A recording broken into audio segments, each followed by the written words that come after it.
So, it looks like Nickelodeon All-Star Brawl finally received its first batch of DLC characters. Jenny Wakeman, Hugh, Neutron, and Rocko. Quite an eclectic group, I must say.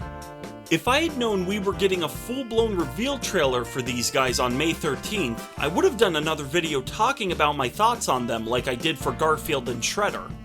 As it stands though, no such footage exists, but I think my original reaction to them went something like this. Okay, who's it gonna be? Oh, it's Jenny! Jenny Wakeman, okay. Good pick, she makes sense. Hugh Neutron? What? Yes! I knew Rocko was coming! Look at him! Look at that little wallaby! After calming down, buying the pass, and playing around with Jenny for a bit, who is easily one of the best looking characters in the entire game, I got to thinking about a video idea I had been sitting on for quite a while. And that idea was, who exactly is going to wind up being DLC for this game? I know that there's a chance we might not get any more DLC characters following Rocko's release in the fall, but I still want to throw my wishlist out there just in case we do, so that I can actually call a character's inclusion in advance. I knew Rocko was coming! Just like the individual brawler packs that are for sale, each character listed here will also come with a stage from their home series. As for alternate skins, I'll leave that up to you guys to decide what these characters should be wearing if they join All-Star Brawl. The only rule I have for this list is that the character has to be from a Nickelodeon cartoon. So any series that already have characters in-game are still fair game for Fair Play Labs' game. So here we go. This is the first half of the top 10 characters that I'd like to see as Nickelodeon All-Star Brawl DLC. I'm gonna start this list off strong by breaking my one and only rule with Tack, from Tack and the Power of Juju. The video game, not the television series of the same name. Released in 2003 to the GameCube, PS2, and Game Boy Advance, Tack and the Power of Juju is an action-adventure platformer published by THQ and produced by Nickelodeon. This was a big deal at the time because it was the first video game that Nickelodeon backed which wasn't based on any of their own intellectual properties. I'm not really sure why it is that they backed it, but there you go.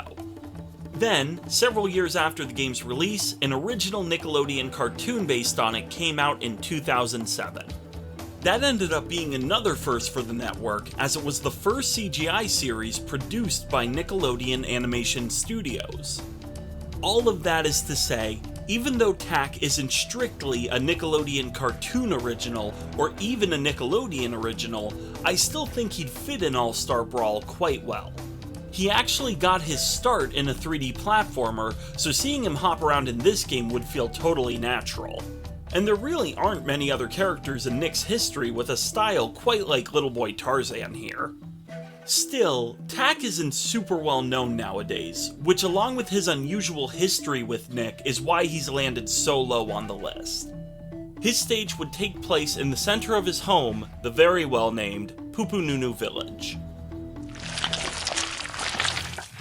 Going from a game that nobody remembers to a show that nobody remembers, we've got Mikey from Kappa Mikey. Released almost an entire year after Avatar: The Last Airbender in 2006, Kappa Mikey is another Nickelodeon cartoon which draws heavily from anime. In it, Mikey, an American actor, goes to Japan to star in a Power Rangers-like show called Lily Moo. The difference between characters here is represented through their art styles in a way that's honestly pretty ahead of its time. Still, I don't think I need to tell you which of Nickelodeon's two anime-inspired series from the mid-2000s is more fondly remembered. This is seriously like the most fitting time to use that one Dr. Doofenshmirtz meme. The only reason that Mikey lands higher up on this list than Tack is because he at least is actually from a Nickelodeon cartoon. Because otherwise, you could very easily argue that he's even less known than Tack. But I like him. I mostly just want to see how the Nick All-Star Brawl dev team would translate his design to 3D. They did such a good job with Jenny that I have zero doubts they'd do a fantastic job with him too. That, and I really enjoy seeing obscure characters like Mikey get back into the spotlight again. His stage would be the city set used for Lily Moo, complete with all of his co-hosts actively shooting an episode of the show, which may or may not get in the way of your fight. Did you know that the Loud House isn't the only modern Nicktoon out there? It's true. There's also shows like It's Pony, the Casagrandes, the Rugrats reboot. Okay, there aren't that many, but there is one which premiered in 2021 that recently got picked up for a second season. It's a show about a young Nimbus Cloud named Parker J. Cloud, who, alongside a purple walrus named Russell and a seafaring captain named Angus, work together to deliver mail all across Mount Middlemost. If you couldn't tell, this isn't really a story-focused show. It's just your average, goofy, episodic show for kids. As for why Parker's here, other than me wanting to include at least one modern character on this list, the main reason I went with him is because of what he can do in the show. Which, if you haven't seen it, is basically anything. Parker is like a modern 2D animated Gumby. His body just morphs and contorts into any shape the writers want it to, which lends itself perfectly to a fighting game. He could change into a lasso to grab people, a giant fist for his strong attacks, a scooter when he dashes. It's really a moveset that just makes itself. As for his stage, I'd go with the interior of the Middlemost post office. Try not to make too much of a ruckus, or you might get on Angus's bad side. While we're on the topic of modern Nicktoons, there aren't too many newer than Glitch Tacks. I mean, Middlemost Post is, but that's not really my point. Glitch Tacks came out on Netflix in 2020 and was produced by Nickelodeon. It's an action-heavy show that's all about video games and what happens to them when they glitch out. Namely, the glitches take a physical form and begin to attack our world, which is right about when the glitch techs show up to take them down. The only thing holding these guys back from being higher up on the list is that I'm fairly certain their series has been cancelled. Which is a shame because there aren't many other Nick characters who fit the fighting game mold as well as these two. High Five and Miko are the dual protagonists of the series, and I think that both of them should join All-Star Brawl as a tag team character. A perfect example of what I have in mind for these two would be something very similar to Pyra and Mithra from Super Smash Bros. Hey, I made it to character number 4 before I brought up Smash. That's gotta be worth something. Using Down Special would switch between the two techs who would both have their own unique special attacks. Otherwise, they would have a lot of shared moves between them, with their stats being where most of their gameplay differences come from.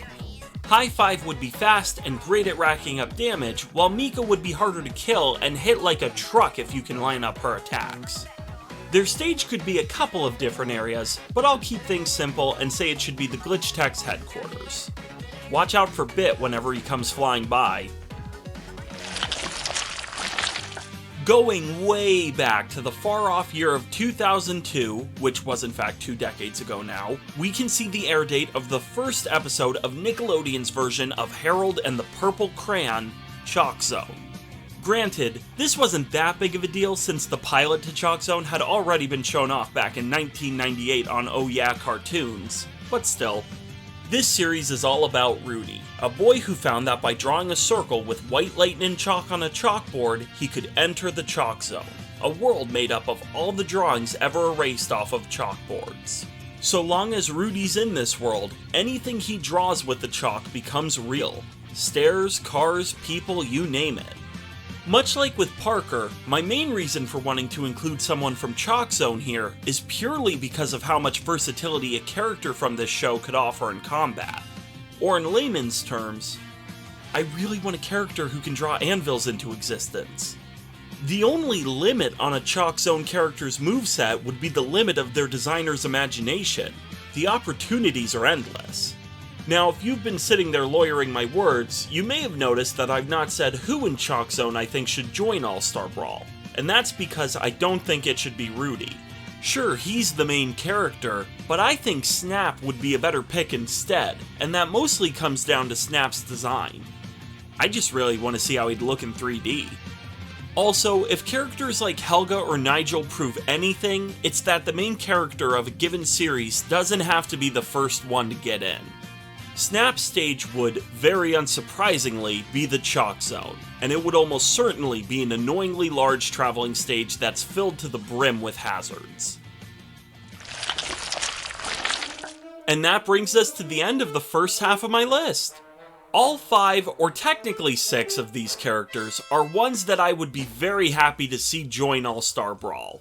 I think all of them offer something not currently present in the game, and all of them have their own little niche in Nickelodeon's history. Let me know what you think of my picks so far, and be sure to come back for part 2 of this list whenever I get around to posting it. Until then, I'll catch you later.